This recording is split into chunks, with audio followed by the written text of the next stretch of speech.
Hello guys, good morning. मैं हूं दिनेश और मैं अपने YouTube channel study with Dinesh पे आपका स्वागत करता हूं।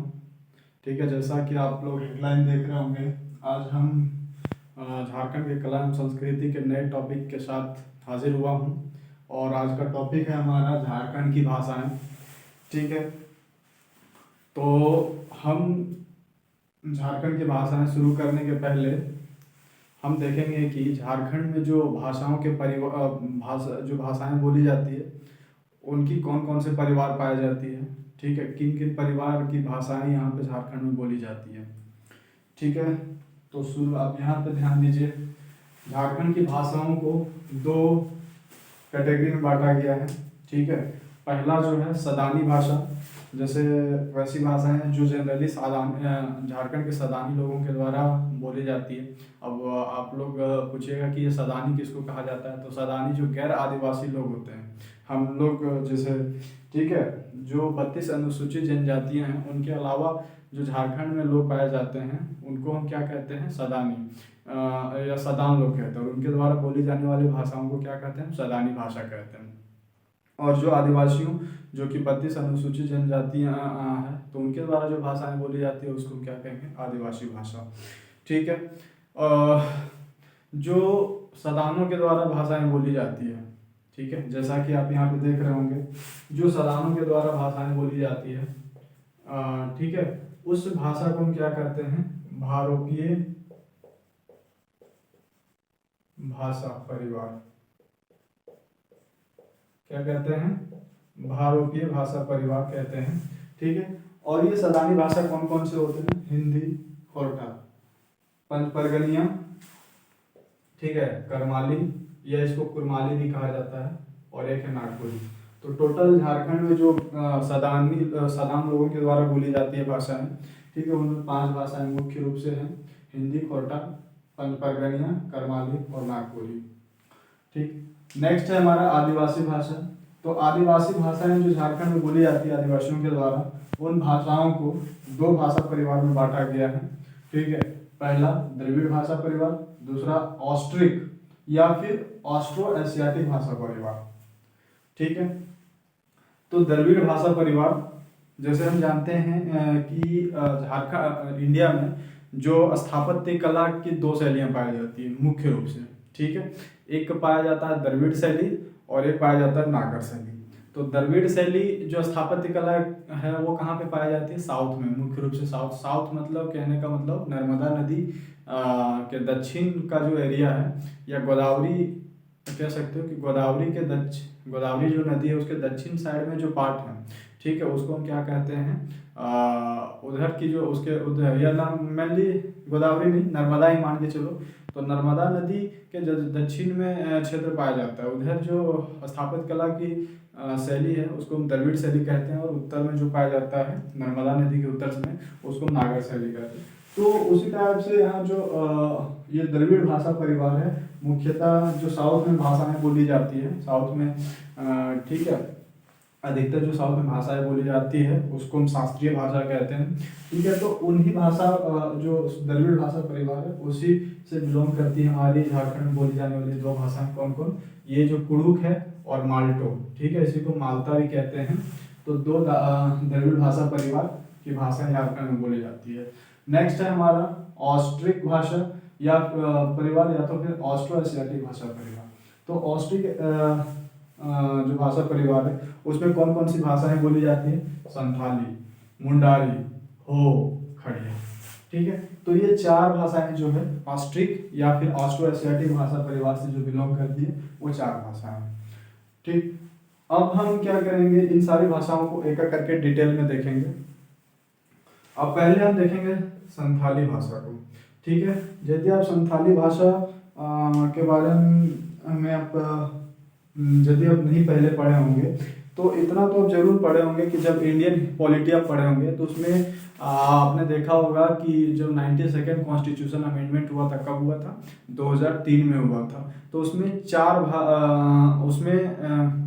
कितनी भाषाएं जोड़ी गई थी, तो उसमें 4 भाषाएं जोड़ी गई थी। ठीक है, 92nd कॉन्स्टिट्यूशन अमेंडमेंट, उसमें एक भाषा जो है ये हमारा संथाली भाषा भी उस टाइम जोड़ा गया था। ठीक है, तो वो जो 4 भाषाएं 2003 में जोड़ी गई थी 92nd कॉन्स्टिट्यूशन अमेंडमेंट में, वो कौन कौन सी थी आप ऐसे याद रख सकते हो। BDMS, मतलब बी मतलब हो गया बोडो, डी मतलब डोगरी, ठीक है, और एम मतलब मैथिली, और एस से संथाली। तो उसमें संथाली भी जोड़ा गया था, तो वहाँ तो आपने सुना ही होगा। चलो फिर हम आगे देखते हैं। संथाली ये भाषा किसमें बोली जाती है, संथाल जनजातियों के द्वारा बोली जाती है। तो संथाल जनजाति अधिकतर जो होते हैं, संथाल का निवास स्थान कौन सा है, संथाल परगना। तो हम कह सकते हैं कि ये जो भाषा है मेनली कहाँ पे बोली जाती है, संथाल परगना वाले क्षेत्र में बोली जाती है। ठीक है, अब संथाली लोग अपने आप को क्या कहते हैं, होड़ कहते हैं। ठीक है, और उनके द्वारा जो बोली जाने वाली भाषा संथाली है, उसको क्या कहते हैं, वो संथाली लोग होड़ रोड कहते हैं। क्या कहते हैं, होड़ रोड। ठीक है, अब आगे देखते हैं, ये हम देख लिया। अब इसमें जो लिपि होती है, किस लिपि में ये लिखी जाती है, तो वो लिपि का नाम है ऑलचिकी लिपि। और ऑलचिकी लिपि के जो आविष्कारक हैं वो किनको कहा जाता है, रघुनाथ मुर्मू को। कब किया था आविष्कार, 1941 में किया था। उसके बाद हम देखते हैं डोमन साहू समीर के बारे में। तो ये डोमन साहू समीर कौन है, तो डोमन साहू समीर को संथाली भाषा का भारतेंदु कहा जाता है। अब भारतेंदु के बारे में तो आपने सुना ही होगा, ये भारतेंदु कौन है, तो हिंदी साहित्य के एक प्रसिद्ध लेखक हैं। ठीक है, जिनके हमें हिंदी साहित्य में मिलते हैं, कविता भी देखने को मिलता है, नाटक भी देखने को मिलता है, कहानियां भी देखने को मिलती हैं। ठीक है, तो उसी टाइम ये डोमन साहू समीर का तुलना किया गया भारतेंदु से, और उनको संथाली भाषा का क्या बोला गया है, भारतेंदु बोला गया है। अब यहाँ से हम आगे देखेंगे, तो संथाली भाषा के 2 रूप हैं, शुद्ध संथाली, मिश्रित संथाली। बस इतना ही याद रखना है आप लोगों को कि संथाली भाषा के कितने रूप हैं, तो 2 रूप हैं, शुद्ध और मिश्रित। आगे हम चलते हैं।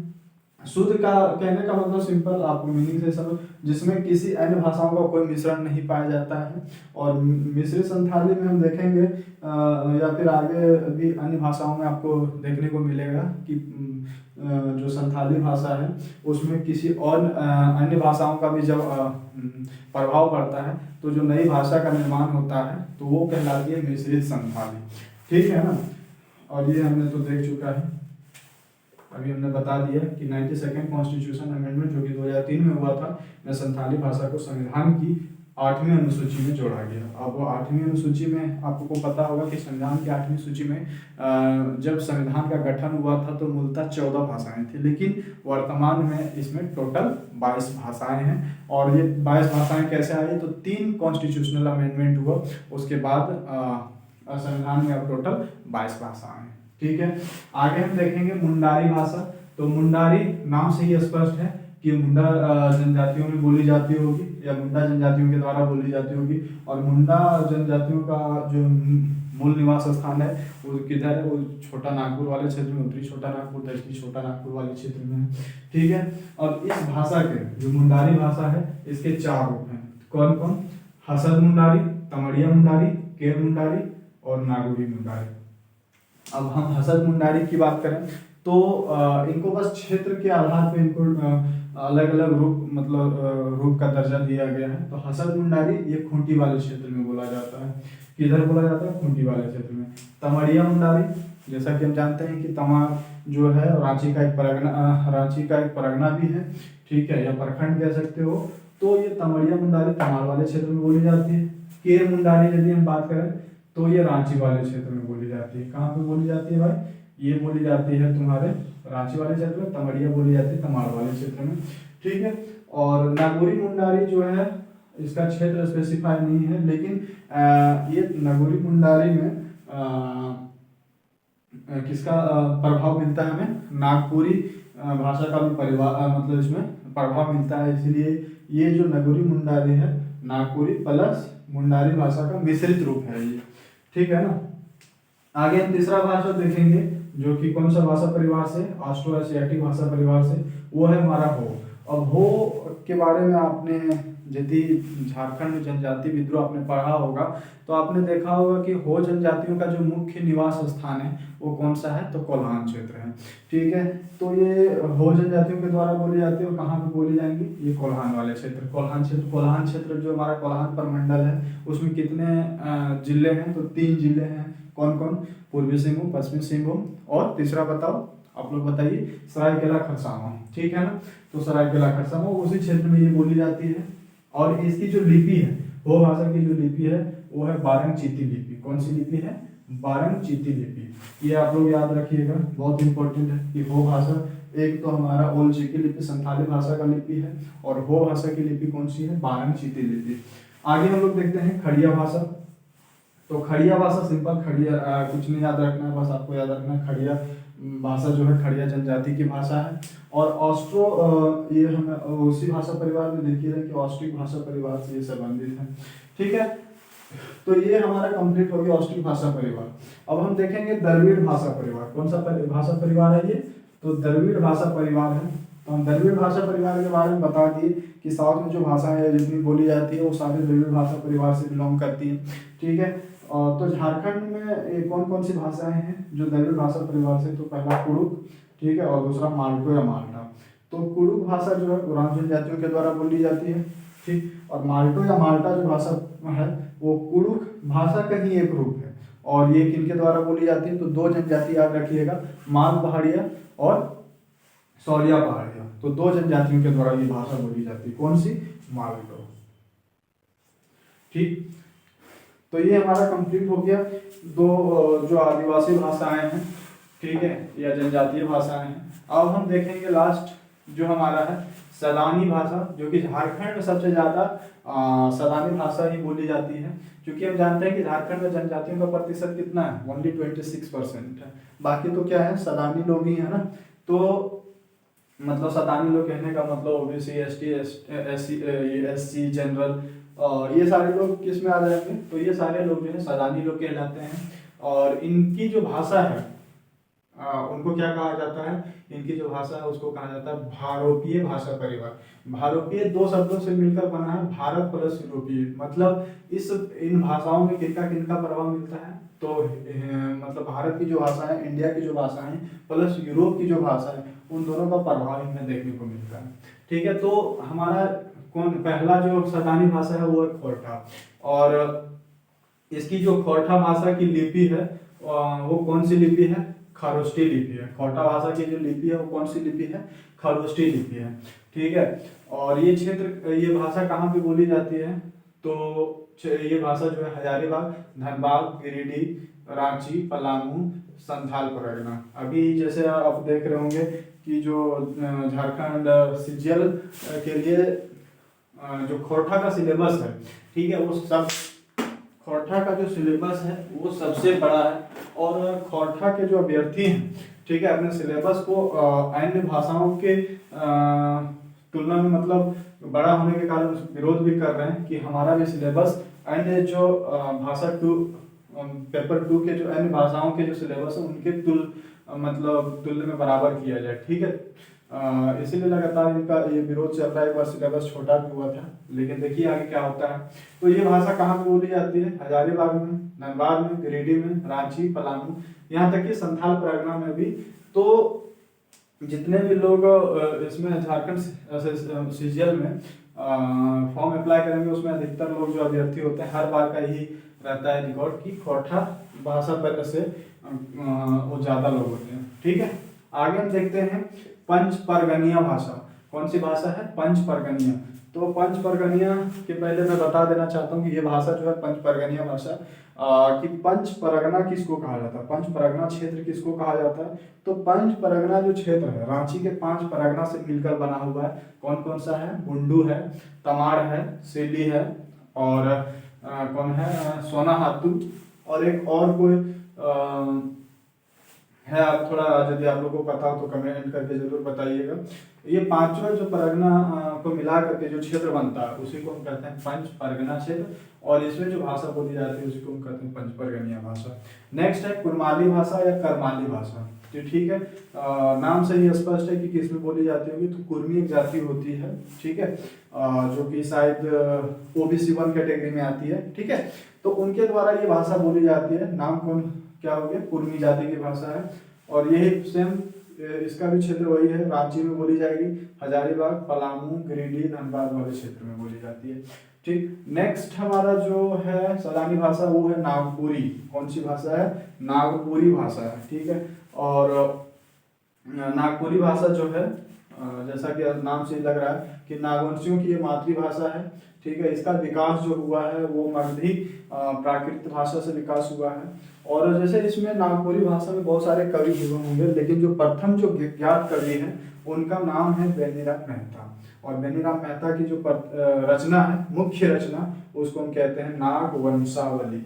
अब नागवंशावली में क्या आपको मिलेगा देखने को कि अभी तक कितने नागवंशी राजा हो गए, उनके क्या क्या कारनामे हैं, वही आपको देखने को मिलेगा इसमें नागवंशावली में। और नागपुरी भाषा के दो नाम भी हैं इसके, सादरी और गंवारी भाषा भी कहते हैं इसको, ठीक है। और झारखंड की ये जो है वो क्या है, प्रमुख संपर्क भाषा है, ठीक है। तो ये हमारा झारखंड की जो प्रमुख भाषाएं हैं, ठीक है, उसका हमने काफी क्लासिफिकेशन भी देखा, ठीक है। कौन सी भाषा किस परिवार से संबंधित है, उनके बारे में काफी डिटेल में हमने देखा, ठीक है। अब इसमें थोड़ा झारखंड की जो अन्य भाषाएं हैं उसको हम आगे देखते हैं, ठीक है। थोड़ा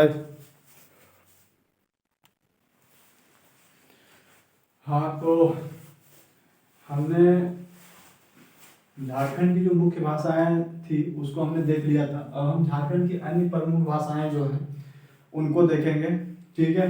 जो झारखंड की प्रमुख भाषाएं नहीं है, लेकिन झारखंड के पड़ोसी राज्य जो कि बिहार में ये जो भाषा है बहुत ज़्यादातर बोली जाती है, ठीक है। तो पड़ोसी राज्य होने के कारण उन भाषाओं का झारखंड में भी प्रभाव देखने को मिलता है, ठीक है। तो उसमें जो प्रमुख पहली भाषा है वो है भोजपुरी, ठीक है। और ये भोजपुरी भाषा जो है ये इसके दो प्रकार मुख्यतः हैं, ठीक है। एक आदर्श भोजपुरी और दूसरा जो इसका कैटेगरी है वो है नागपुरिया सदनी भोजपुरी, ठीक है। एक ही ग्रुप में इसको रखा गया, नागपुरिया सदनी भोजपुरी, ठीक है। और एक हो गया आदर्श भोजपुरी। तो जो आदर्श भोजपुरी है ये मेनली पलामू वाले क्षेत्र में बोली जाती है, और नागपुरिया सदनी भोजपुरी जो है, क्योंकि यहाँ पे दिख रहा है नागपुरी भाषा, तो इसमें नागपुरी भाषा और भोजपुरी भाषा का दोनों का मिश्रण पाया जाता है, ठीक है। इसीलिए इसको कहा जाता है नागपुरिया या सदनी भोजपुरी। और ये मुख्यतः कहाँ पे बोली जाती है, तो हजारीबाग क्षेत्र में, रांची और रामगढ़ वाले क्षेत्र में ये भाषा जो है नागपुरिया सदनी भोजपुरी बोली जाती है, ठीक है। नेक्स्ट हम देखेंगे कौन सी है, मगही भाषा। कौन सी भाषा है, मगही। ये भी हम जानते हैं कि बिहार की एक प्रमुख भाषा है, ठीक है। इसको भी दो कैटेगरी में बांटा गया है, ठीक है। पहला कौन सा है, आदर्श भोजपुरी मगही, और दूसरा है तुम्हारा पूर्वी मगही। तो जैसे आदर्श भोजपुरिया कहाँ पे बोला जा रहा था, पलामू में, उसी टाइप से जो आदर्श मगही है ये भी पलामू में हजारीबाग वाले क्षेत्र में बोली जाती है, ठीक है। जबकि हम बात करें पूर्वी मगही की, तो जैसे ये नागपुरिया या सदनी भोजपुरी हजारीबाग, रांची और रामगढ़ वाले क्षेत्र में बोली जाती है, ठीक उसी प्रकार पूर्वी मगही भी रांची, रामगढ़ और हजारीबाग वाले क्षेत्र में बोली जाती है, ठीक। नेक्स्ट हमारा जो अन्य भाषाओं में इम्पोर्टेंट भाषा है वो अंगिका, मोस्ट इम्पोर्टेंट भाषा है, ठीक है। इसमें क्या है, इसमें पूछा जाएगा कि जो अंगिका भाषा है किस भाषा का रूप है, तो मैथिली, जो कि हमने बताया था कि जो 92nd कॉन्स्टिट्यूशन अमेंडमेंट हुआ था तो संथाली के साथ मैथिली भाषा को भी हमारे संविधान में की 8वीं सूची में जोड़ा गया था, ठीक है। तो मैथिली भाषा का ही रूप है ये अंगिका भाषा, और संथाल परगना क्षेत्र में बोली जाती है। कहाँ पे बोली जाती है अंगिका, तो संथाल परगना वाले क्षेत्र में। और इसका जो मोस्ट इम्पोर्टेंट फैक्ट ये है कि जो 6ठी शताब्दी की ललित विस्तार नामक एक ग्रंथ जो है वो अंगिका भाषा में ही लिखी गई थी, ठीक है। तो ये 3 पॉइंट आपको याद रखना है अंगिका भाषा के बारे में। ये मैथिली भाषा का एक रूप है, संथाल परगना क्षेत्र में बोली जाती है। तीसरा, 6ठी शताब्दी में ललित विस्तार ग्रंथ जो लिखी गई थी वो इसी भाषा में लिखी गई थी, और ये प्रमुख रचना है। लास्ट जो है अन्य भाषाओं में जो मोस्ट इम्पोर्टेंट है वो है जिप्सी भाषा। कौन सी भाषा है? जिप्सी भाषा। और ये जो है कुछ जनजातियां हैं जैसे कि नट और बुलबुलिया जनजाति। तो नट और बुलबुलिया जनजाति में ये भाषा बोली जाती है। कौन सी भाषा है? जिप्सी भाषा। तो आप लोग 4 भाषाओं अन्य भाषाओं के रूप में याद रखिएगा, भोजपुरी, मगही, अंगिका एंड जिप्सी। ठीक है, तो भाषाओं का ये क्लास झारखंड की भाषा है इतना ही मेरे ख्याल से काफ़ी, जितना हम इसमें जानना चाहिए था उतना हम लोग जान चुके हैं। ठीक है, बाकी जो झारखंड के जो साहित्य हैं जब आएंगी तो उसमें हम देखेंगे कि अलग अलग जो भाषाएं हैं जैसे कि खोरठा हो गया, संथाली हो गया, तो इन सब भाषाओं में जो साहित्य है उनको जब हम देखेंगे तो काफ़ी डिटेल में देखेंगे कि कौन कौन से कवि हैं, लेखक हैं, ठीक है, कौन से नाटककार हैं और उनके द्वारा कौन कौन सी रचनाएं की गई है। ठीक है, बस एक पॉइंट और याद रखिएगा कि झारखंड में जो सबसे ज़्यादा मतलब लोगों के द्वारा जो भाषा बोली जाती है वो है हिंदी। ठीक है, और चूंकि ये झारखंड में सबसे ज़्यादा लोगों के द्वारा बोली जाती है इसीलिए झारखंड की जो प्रथम राजकीय भाषा है वो है हिंदी। ठीक है, और दूसरी सबसे ज़्यादा लोगों के द्वारा बोली जाने वाली भाषा है संथाली और तीसरी है उर्दू। बस इतना आप लोग एक्स्ट्रा फैक्ट याद रख लीजिएगा। ठीक, और ठीक है, थैंक यू।